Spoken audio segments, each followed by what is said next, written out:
প্রবাসীদের সুবিধায় mobile phone আমদানিতে নতুন সিদ্ধান্ত নিয়েছে এনবিআর, বাণিজ্য মন্ত্রণালয়, ডাক ও টেলিযোগাযোগ বিভাগ এবং বিটিআরসি। ১ ডিসেম্বর ফয়েজ আহমেদ তৈয়বের সচিবালয়ে অনুষ্ঠিত বৈঠকে সিদ্ধান্ত হয়, যেসব প্রবাসীর বিএমইটি রেজিস্ট্রেশন কার্ড আছে তারা ট্যাক্স ছাড়াই মোট ৩টি ফোন দেশে আনতে পারবেন। নিজের ব্যবহারের ফোন ছাড়াও অতিরিক্ত 2টি ফোন ফ্রিতে আনা যাবে, তবে চতুর্থ ফোনের ক্ষেত্রে প্রযোজ্য কর দিতে হবে। এছাড়া প্রবাসীরা দেশে ছুটি কাটানোর সময় রেজিস্ট্রেশন ছাড়াই ৬০ দিন পর্যন্ত তাদের স্মার্টফোন ব্যবহার করতে পারবেন।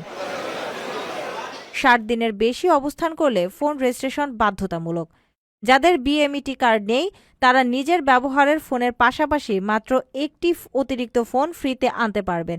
এই ক্ষেত্রে স্মার্টফোনের বৈধ ক্রয় রসিদ সাথে থাকা বাধ্যতামূলক, যাতে চোরাচালানিদের মোবাইল পাচারের অপচেষ্টা রোধ করা যায়।